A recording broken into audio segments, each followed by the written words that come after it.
এই সর্ষে ইলিশ একবার বানালে পরের বার আর অন্য রেসিপি খুঁজতে হবে না।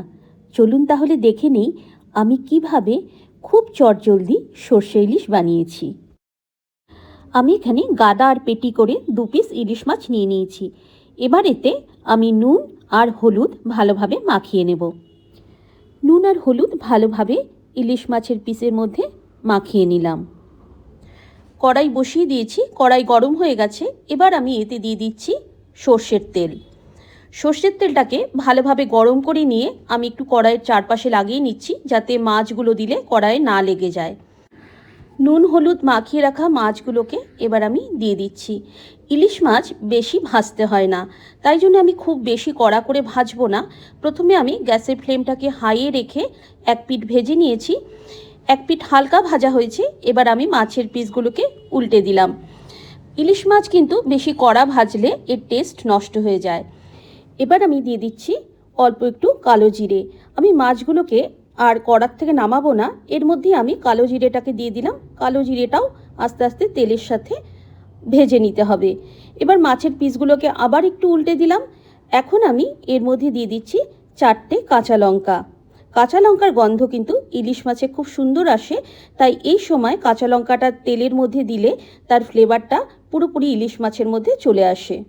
এখানে আছে 4 টেবিল চামচ সর্ষে বাটা। এখানে কালো আর সাদা সর্ষে সমান পরিমাণে নিয়ে নুন আর লঙ্কা দিয়ে আমি বেটে নিয়েছি। আমি এবার সর্ষেটাকে ভালোভাবে জল দিয়ে গুলিয়ে নিয়ে সেটাকে আমি ছেঁকে নিয়েছি। এই ছাঁকা সর্ষের জলটার মধ্যে আমি দিয়ে দিচ্ছি পরিমাণ মতো নুন আর হলুদ। নুন আর হলুদটাকে ভালোভাবে মিশিয়ে নিয়ে এবার আমি এই জলটাকে মাছের মধ্যে দিয়ে দেব। সর্ষে এভাবে ছেঁকে রান্না করলে সর্ষে খাওয়ার পর যদি কারো কোনো অসুবিধা হয় তাহলে সেটা আর হয় না। প্রথমে আমি গ্যাসের ফ্লেমটাকে হাইতে রেখে কিছুক্ষণ ফুটিয়ে নেব। ইলিশ মাছ সেদ্ধ হতে বেশি সময় লাগে না। ইলিশ মাছ ভাজতে ভাজতেই একদম সেদ্ধ হয়ে যায়, নরম মাছ। বেশিক্ষণ এটাকে ফোটাতে হবে না।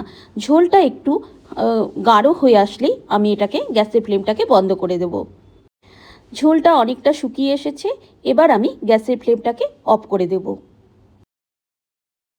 এবার আমি এতে দিয়ে দিচ্ছি হাফ চামচ কাঁচা সর্ষের তেল।